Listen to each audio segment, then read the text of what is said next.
The trade war has officially begun. The United States is clearly targeting China directly, but when they aim at China, it's unlikely that only China will get hurt. This time, it looks like the whole world is going to feel the pain. Like I've mentioned before about the Cold War, it started with trade barriers, and there were also all sorts of global banking sanctions. Now I'm curious, what exactly is this trade war all about? So what should Thailand do? Thank you so much to everyone for following the MoneyMonster channel. And if anyone is interested in supporting the MoneyMonster channel, you can send your support through this QR code or just by liking, sharing, commenting, or subscribing. That's already a huge encouragement for us. However, when you comment, please do so respectfully and with consideration, not just towards me, but towards everyone in the community. If you're not sure how to leave a constructive comment, raise your hand and make a fist like this. Like an almond, just like this. Then go do something positive instead. Now, if you enjoy serious financial stories but still want to keep a good mood, keep following along. Because if you ask, when the United States slaps sanctions on China this hard, who really gets hurt? It's probably not just China. It's likely the whole world that feels the pain. And this round of sanctions or trade restrictions from the US against China is especially severe. There are 280 items or more, and for things like EVs, since China can produce them so cheaply, the US just slapped a 100% tariff on them. Some sanctions are even open-ended. They just say they're sanctioning electronic goods, and you have to figure out for yourself which electronics they mean. Basically, all electronics are getting taxed. This situation is making companies or anyone who wants to avoid getting caught in the US's crossfire against China this time, if they're operating in China, even foreign companies might consider pulling out, and even Chinese companies themselves. If they're exporting to America and the US is going to impose such high tariffs, they'll have to look for somewhere else to go to avoid paying those sky-high taxes. This means there will be a shift of capital, especially foreign capital, out of China. That's why Nikkei reported that, most recently, FDI, or foreign direct investment, in China is now at its lowest point in the past 30 years. So whether you want to say this trade war and protectionism is intense or not, and whether China will adapt or handle it, we're not. China is definitely going to take a hit. Now, you might ask, does Thailand have any involvement in this? Are we affected too? Of course. If China is being hit this hard by US protectionism, Thailand could be affected as well. How so? Because if the US imposes such high tariffs on China and it becomes really expensive for China to sell to the US, they'll have to look for other markets. And Thailand is one of those alternative markets. Even though China already sells a lot to Thailand, they might sell even more. Thailand even more than before. That's why the Thai government has now introduced this measure to collect VAT on imported goods from China that are priced below 1,500 baht. Previously, the Thai government exempted VAT on imported goods from China that were under 1,500 baht. So is this good or bad? Well, if you're a consumer who likes to shop and order stuff from China, those cheap prices you used to get will now go up because of this. It's the import tax, right? But this will actually benefit Thai entrepreneurs and Thai manufacturers. Honestly, no one can compete with China's low production costs anymore.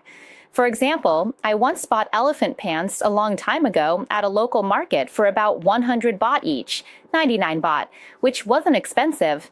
But recently, I saw elephant pants from China selling for just 30 baht each. Seriously, I really want to know how the cost can be just 30 baht. How much could the cost possibly be? That's amazing.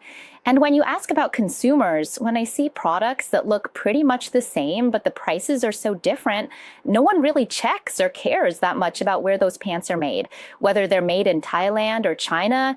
If someone can offer a much lower price, then of course they have a higher chance of winning, right? Just to clarify, I'm not talking about quality here. So if you ask about Chinese products versus Thai products, how fierce is the competition between Thai and Chinese products in our own country? According to data from Kasika Corn Research Center in 2023, Thailand imported consumer goods from China worth as much as 469,521 million baht. That means imports from China accounted for 41% of all consumer goods imported into our country. This puts pressure on Thai manufacturers because Chinese products are flooding into the country, making it hard for local producers to compete on costs. So, which Thai industries are feeling the most pressure? Here's the breakdown. Number one is electrical appliances, making up 43.3% of the total value. Number two is fresh and processed fruits and vegetables at 10%. Number three is clothing and footwear, accounting for 9.3% of the value. Household goods and home decor make up 9.1%. Kitchenware and tableware account for 9%. And what's really concerning is the steel industry.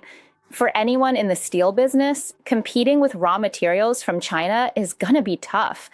China already exports a lot of steel to Thailand, and those exports might increase even more. The Thai steel industry is already in a bad, even critical state, and it could get even worse. It's going to get even worse because many companies have already shut down. The same goes for Thailand's aluminum industry. Last year, Thailand's steel imports from China increased by 22 to 23%, or about 3.49 million tons. Thai steel producers just can't compete with China. Now, if you ask whether there are any benefits to having more Chinese steel coming into Thailand, well, there are some advantages, such as industries that need steel as a raw material. If they switch to using Chinese steel, they can lower their production costs.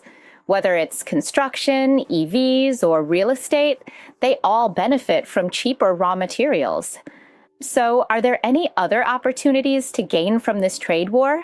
While they're fighting, we're on the sidelines, and there's definitely a chance to reap some benefits.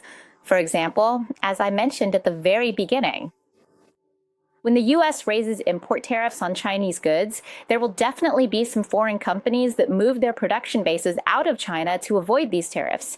And when it comes to relocating production, there's a chance they might choose Thailand as their new base. I'm not saying the chances are high or low, but if Thailand has the capacity to support these production bases, we could benefit from companies moving their manufacturing out of China to avoid US tariffs and setting up in Thailand instead. Some possibilities include manufacturing things like car tires, electronics, and so on. But there are also things we need to be cautious about, which are zero economy. It's the same model as the $0 tour, but this time it's not a $0 tour. It's a $0 economy. The way it works is that Chinese investors might move their investments to Thailand, right? They set up manufacturing plants in Thailand, but they use raw materials, machinery, and even import products from China. Sometimes they even use Chinese labor. And when they make a profit, of course, the money gets sent back to China. So even though Thailand becomes a production base, we hardly get any real benefit from it. It's just like the $0 tour model.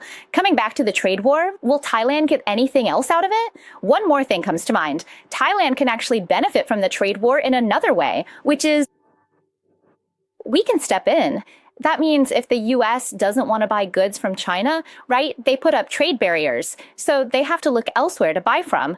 If Thailand has the potential to compete and supply products to the US as a replacement for China, now is the time to do it. It's a great opportunity to step in. For example, food products, electronics, soybeans, things like that, consumer goods. Anything that we Thais think we can compete with, we should go for it. Yes, exporting to the US to replace China is a great opportunity to step in right now, especially during this trade war period. The trade war has both its pros and cons. If we look at it narrowly, we might not see much. But if we broaden our perspective a bit, we'll see what opportunities exist in this crisis. What can we do? What can we gain from this situation, right? And if you enjoy this kind of content, please subscribe to my channel. See you in the next video. All right, thank you.